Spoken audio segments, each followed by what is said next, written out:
Masaray ang ABS-CBN. Opo. Hindi na ako nanonood na lang ako Netflix eh. Ang source ko na lang impormasyon, Jerry, at saka yung social media. Opo. Mas maganda pa yung social media, mas marami pang totoo dyan eh. Hindi ko sinasabing lahat ay totoo. Pero kung halimbawa, titingnan mo yung average, mas marami pa yung totoo dyan kaysa sa mga mainstream media natin. At saka mas mabilis ngayon.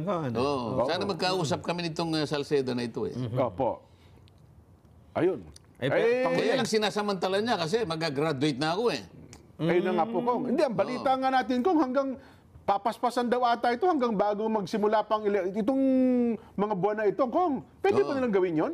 Nagbukas ang address eh. Bahala sila, mananagot sila sa ating mamamayan. Ibig ko sabihin, ibibigay nyo ba yan nang hindi man lang nila itinutuwid ang mga pagkakamali na aming napatunayan sa pamagitan ng isang masusi at mahabang pagtalakay ng mga problemang kasangkot ng kanilang paghingi ng renewal noong 2000, year 2000.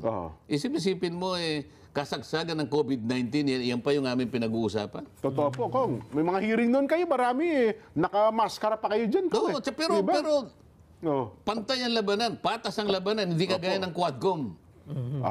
Sapagkat ang abogado nila, sinasabi ko sa'yo, everyday ibang set. Totoo po. Battery of lawyers ang kaharap nyo doon. Talagang baterya, di baterya talaga. Yung last part. Masasabi ba natin hindi patas sa labanan? At saka nakapagkokonsulta. At marami pa silang ginagamit na kagaya ng gamit mo ngayon. Samantalang ako, yellow pad lang ang gamit ko.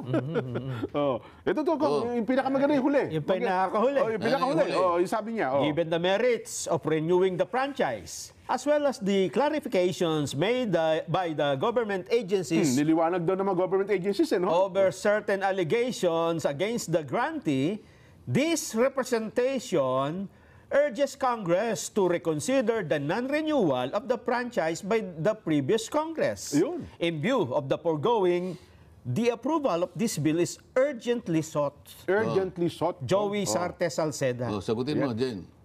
Yan na, ang malaking problema ni Congressman Joey Salceda na tumatakbo ngayon na gobernador ng Albay. 1,100 kabulaanan. Congressman Joey Salceda. Sana mag-isip ka at kung talagang ikaw ay nagmamahal ka sa bansa mo, sasabihin ko sa iyo ng diretso ito. Mananagot ka, hindi lamang sa iyo mga kababayan sa Albay, mananagot ka sa buong mamamayan ng Pilipinas pag tinuloy mo yan. Yan masasabi ko lang sa kanya. Mukhang, Kong ha. Sana nakikinig ka. Sana. Tignan natin ko kasi may mga bali-balita nga tayo. Talagang pagkahain at pagdating daw po ata sa Lunes ng open